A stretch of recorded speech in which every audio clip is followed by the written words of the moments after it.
Assalamualaikum warahmatullahi wabarakatuh.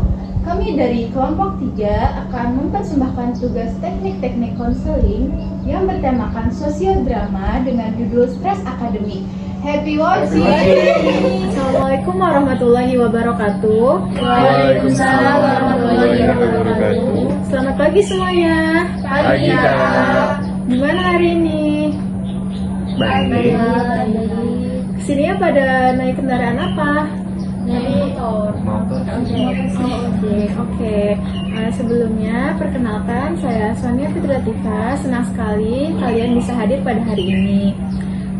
Di sini saya akan memfasilitasi sesi konseling kelompok yang mana tujuannya kita akan saling berbagi pengalaman dan mencari solusi terhadap stres akademik. Apakah sebelumnya sudah ada yang mengalami konseling? Belum, Pak. Sudah. Oh, SD. Jadi udah kebal ya soal masalah. Lalu apakah ada yang tahu apa itu bimbingan dan konseling? Belum, Pak. Yang lain? Bimbingan itu seperti bantuan, bukan sih, Kak? Iya, betul. Yang lain? Kalau konseling itu mencari solusi dari masalah yang telah terjadi. Ya, menurut kalian bimbingan dan konseling itu sama nggak sih sama curhat? Beda sih. Bedanya? Curhat kayaknya lebih Gak menyelesaikan masalah sih kalau curhat. Masalah konseling itu ada dan masalahnya. Oke, jadi di sini saya akan menjelaskan kembali ya untuk lebih detailnya. Bimbingan dan konseling serta curhat adalah dua hal yang berbeda. Betul tadi yang dikatakan teman-teman. Akan tetapi keduanya itu dapat menjadi cara untuk mengatasi berbagai perasaan.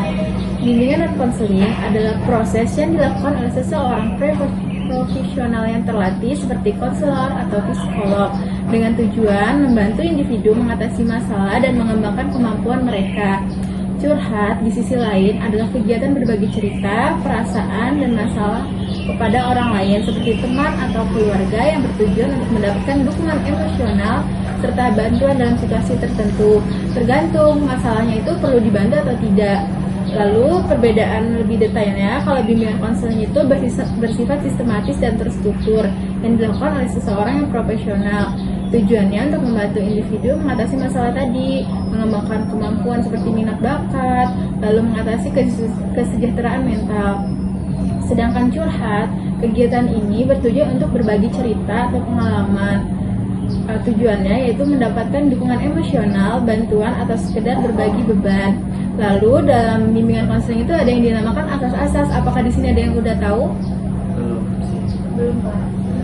Belum. Oke, jadi dalam BK itu ada asas-asas yang mana asas-asas ini merupakan prinsip-prinsip dasar yang menjadi pedoman dalam pelaksanaan BK.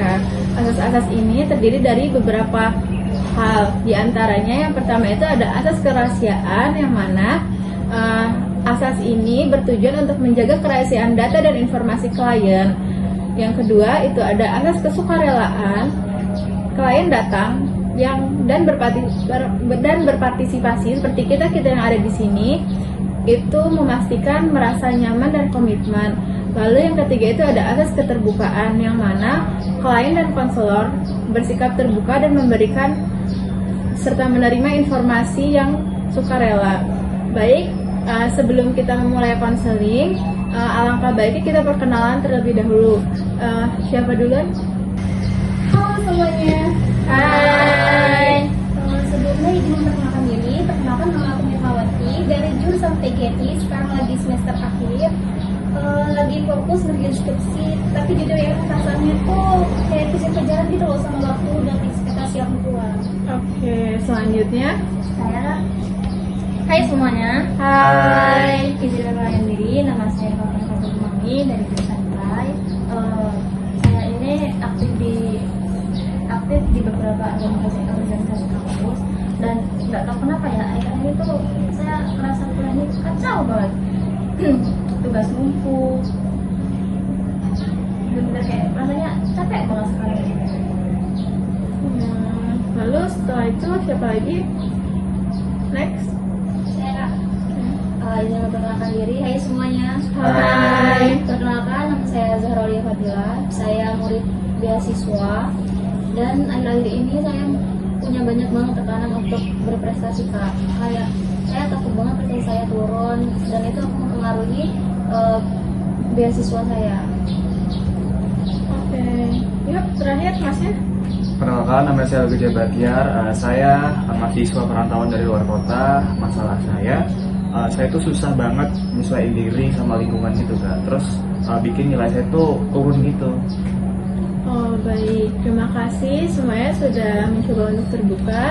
Saya ingin menekan ulang bahwa yang dibicarakan di ruangan ini bersifat rahasia ya. Jadi tempat ini merupakan ruang yang aman untuk saling mendengar tanpa menghakimi. Apa semuanya setuju? Setuju. Oke, sebelum kita memulai sosial drama, saya ingin tahu dulu bagaimana perasaan kalian sebelum mengikuti konseling ini. Awalnya agak canggung sih Kak, tapi sekarang aku mulai merasa sedikit lega karena ternyata bukan aku saja yang merasa terbebani gitu. Oke, next. Kalau aku sih masih agak ragu ya Kak, tapi penasaran. Kayaknya juga seru ya bisa merasakan lewat sosial drama. Selanjutnya. Kalau aku sih masih gugup sih Kak, karena emang baru ini mengikuti sesi konseling. Jadi aku berharap itu bisa menyelesaikan solusi. Yang terakhir. Aku juga gugup Kak, tapi aku berusaha untuk mengekspresikan diriku sendiri karena selama ini semuanya aku pendam sendirian. Oke, terima kasih semuanya sudah saling berbagi. Menurut saya itu hal yang sangat wajar. Sosial drama ini bukan tentang kemampuan akting, tetapi kita akan menyuarakan dan menghidupkan kembali situasi yang membuat kalian stres, yang mana tujuannya agar melihat dari sudut pandang yang baru. Apakah semuanya setuju? Setuju. Apakah kamu bisa menggambarkan situasi yang membuat kamu stres akhir-akhir ini? Waktu aku di ruang tamu sih ayah aku nanya Kak soal skripsi. Aku bilang lagi revisi kan. Tapi ayah bilang kapan lulusnya, teman-teman kata anaknya udah kerja gitu, sedangkan aku belum. Rasanya tuh kayak ditusuk gitu Kak. Oh oke, seperti ditusuk ya. Oke, mari kita bermain peran ya di sini. Siapa yang ingin menjadi peran ayah Mirna? Oke. Mari kita perankan adegan yang mana Lucky sebagai ayah Mirna dan Mirna sebagai dirinya sendiri.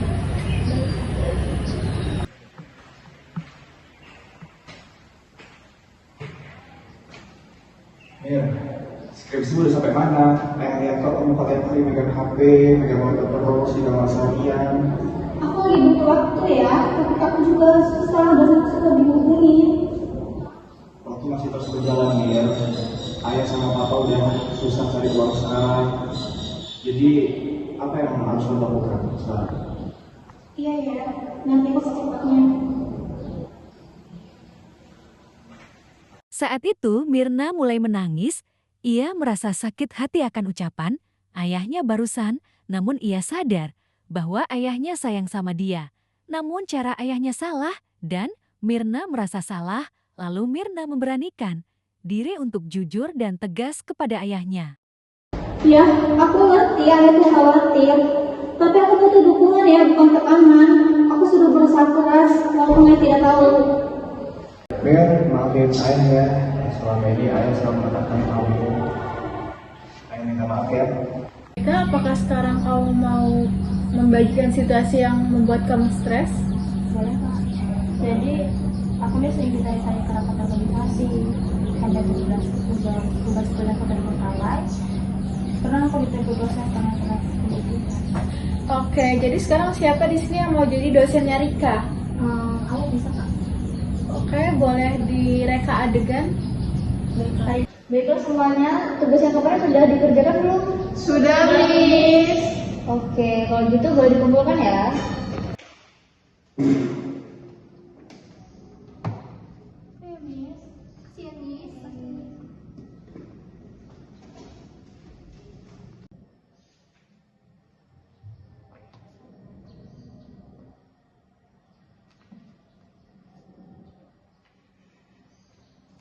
Oke, Mirna dan Sonia boleh keluar dari ruangan ya. Untuk mereka tetap di sini.